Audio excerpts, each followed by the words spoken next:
Hofstra University in the spotlight. It is hosting tonight's final matchup between John McCain and Barack Obama. So joining me, the young man who helped bring the debate to Hofstra, student body president Peter DiSilvio, and university president Stuart Rabinowitz. Thanks to the both of you for being here. What a big day for your university. Peter, in fact, you were the one who wrote the letter that invited the Presidential Commission to actually come to Hofstra and hold the debate there tonight. What's your feeling on the day it's actually going to happen? It's a total jubilation. We're so excited. It was actually me and a few other students, Lisa Gunther, Kathleen Hunker, a few people who helped write the letter, and to see it all actually come to fruition is an amazing feeling. Very nice shout out that you did there. They will appreciate that a whole lot. I try. I figured they would. I knew they were watching. Yeah, and President Rabinowitz, nice to see you as well. In your 8 years, I believe it is, that you've been the school's president, nearly 40 years serving on the campus. Has there ever been anything like this? I know you guys have had many notable speakers come to the university, but now you've got two presidential candidates.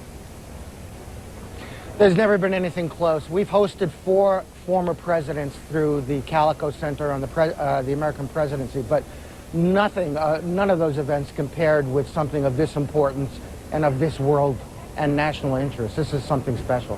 Has this event, since your student body has learned that it would be happening there at Hofstra, has it really changed anything? I'd like the answer from both of you. President, you first. I think it has. You know, we view our mission as not only to educate our students, but to inspire them to be active participants in the democratic process that we're so fortunate to enjoy. And that really was the major incentive for us to apply for this. And we set up a pre-debate program running over a 9-month period called Educate 08, which brought every scholar, expert, and pundit onto campus to discuss the issues. And 6,800 of our students signed up for the seats allocated to us.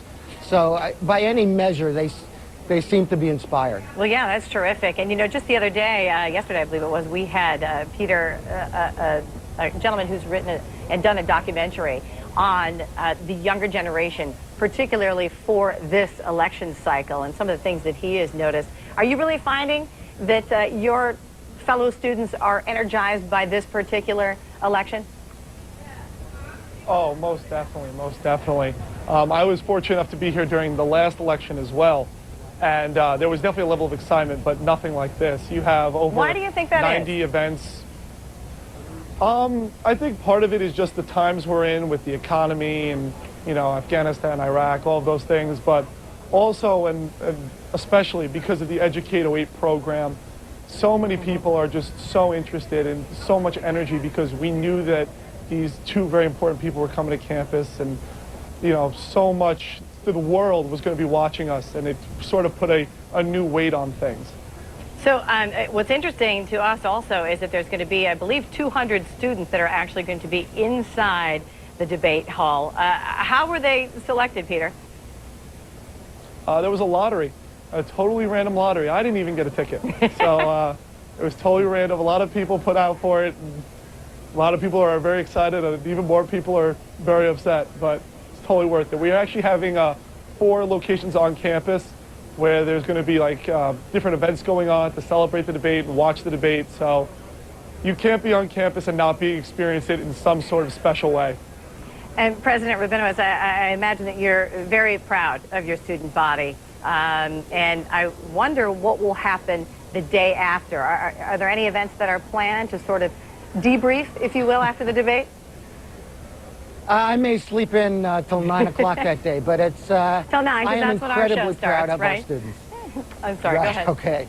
I'm incredibly proud of our students. You know, they are among the most civically engaged students of any college in America, and to see them, you know, to go through all this effort over all these months and incur all these costs, and then see your students react the way you want them to, you know, that makes it all worthwhile. So I couldn't be more pleased. You think you have any future presidents there at Hofstra?